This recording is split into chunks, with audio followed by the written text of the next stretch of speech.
सत्य को खोजने वाले आप सभी साधकों को हमारा प्रणाम।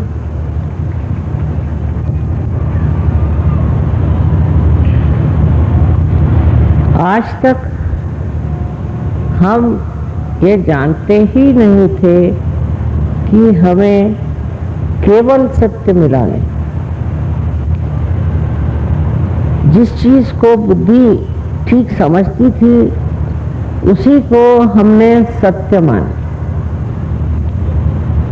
फिर बहकते बहकते ये बुद्धि इस दिशा में चल पड़ी कि कोई सा भी काम करो वो ठीक है, अच्छा है, उससे लाभ है, यही करना चाहिए।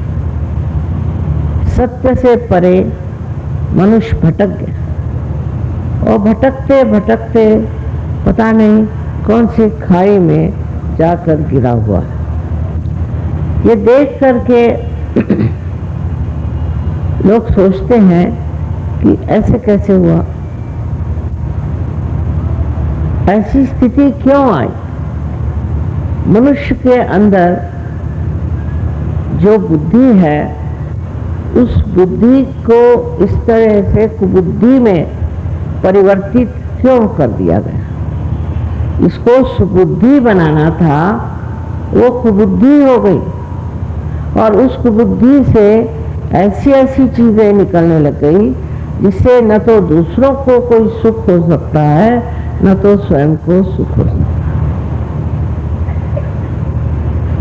हम लोग कभी कभी घबरा जाते हैं सोच करके कि ये क्या हो रहा है, मार काट हो रही है और हर तरह का हिंसक कार्य हो रहा है, छोटे छोटे बच्चों तक को कोई नहीं छोड़ता।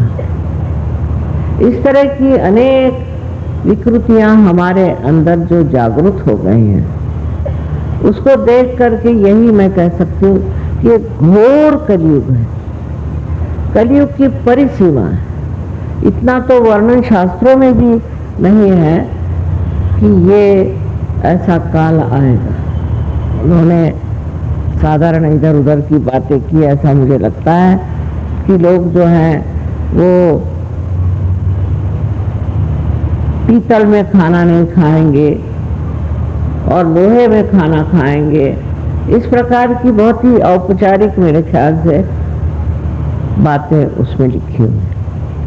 लेकिन जो दृश्य है जो सामने दिखाई देता है वो बहुत भयावह और बहुत दुखी करने वाला है।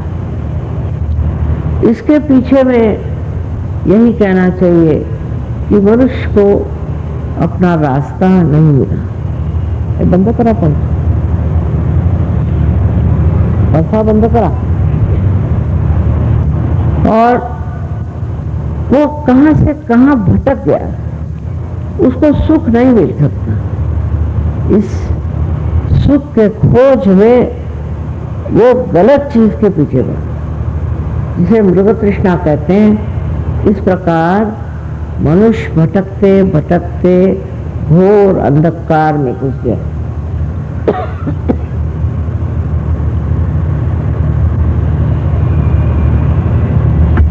वो ये भी नहीं जानता कि जो मैं कर रहा हूं ये कुकर्म है और इस कुकर्म का फल मुझको तो बुरा मिलेगा, औरों को भी मिले। इस तरह की चीजें इतनी बढ़ गई हैं कि कभी कभी समझ में नहीं आता कि ये संसार कहाँ जाने वाला। अपने देश में अनेक प्रश्न हैं, औरों देश में भी बहुत से प्रश्न हैं। ये सोचना कि बाहर के लोग बड़े ठीक हैं, ये गलत बात है। वो भी खोज में लगे हुए हैं और उस खोज में वो देखना चाहते हैं कि किस तरह से वो उस स्थिति को प्राप्त करें जिसमें वो मनुष्यता तो कम से कम पाले। इसका जो भी परिणाम हुआ है वो ये है कि मनुष्य निराशा में चला, उसके अंदर गहन निराशा आ गया और सोचता अब क्या करें, सब ऐसा ही चलना है, चलेगा, इसको तो ठीक कर नहीं सकते। ऐसे ही वक्त एक बात हमें याद रहना चाहिए, जो साधु संतों ने कहा है कि अपने ही अंदर खोजो, अपने ही अंदर सब कुछ है। काहे रे बन खोज न जाए, सदा निवासी सदा आलेपा तो है संगरम। वो कौन है, वो कौन सी चीज है जिसके बारे में सब संतों ने हिंदुस्तान में भी कहा है, बाहर भी कहा है, सब धर्मों में ही कहा हुआ। इतना विपर्यास धर्मों का भी हो गया कि लोग इस बात को भूल ही गए कि जो हमारे अंदर है उसे खोजना है, और हमारे अंदर हमारी आत्मा है। हर इंसान में ये आत्मा पूरी तरह से जीवित अवस्था में, ये आत्मा जो है यही परमात्मा का प्रतिबिंब हमारे हृदय में है। ऐसी तो बातें सभी कहते हैं, सबने ही बताया कि ऐसी आत्मा है, लेकिन लोग कहते हैं माँ हमने तो कभी जाना नहीं ऐसी कोई चीज़ होती। अब आपका समय आ गया इसे जानने का कि हमारी आत्मा, अंतरात्मा क्या चीज़ है, और इस आत्मा को हम किस प्रकार पा सकते हैं। ये आत्मा मानो जैसे अछूती अंदर सब चीज़ को देख रही है और अपने प्रकाश को भी अपने ही अंदर समेटे हुए है। वो ये भी नहीं करती कि कहीं हम गलत काम कर रहे हैं तो उस गलत काम पे कोई प्रकाश डाले, क्योंकि हम तो अपनी सुबुद्धि को कुबुद्धि बना चुके और हम देख ही नहीं सकते कि हम कोई गलत काम कर रहे हैं। हर तरह का गलत कर्म हम करते हैं और सोचते हैं कि हम तो बहुत अच्छे आदमी।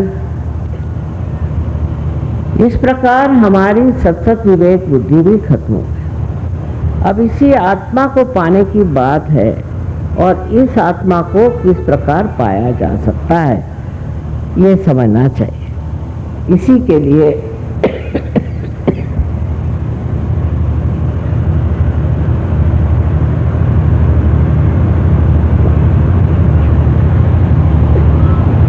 आपके शरीर के अंदर ही इसकी व्यवस्था है, कोई बाहर जाने की जरूरत नहीं।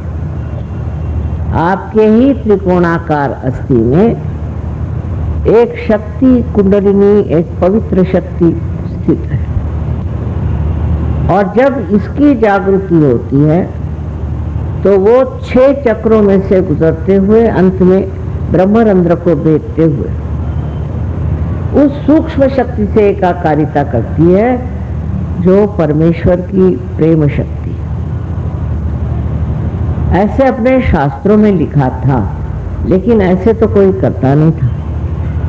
अपने देश से बहुत से साधु संत बाहर गए, मेरे ख्याल से मचिंद्रनाथ, गोरखनाथ गए होंगे, क्योंकि बोलीविया में भी वो सब जानते हैं, वो चक्रों के नाम जानते हैं और वो कुंडलिनी के जागरण की बात भी जानते हैं।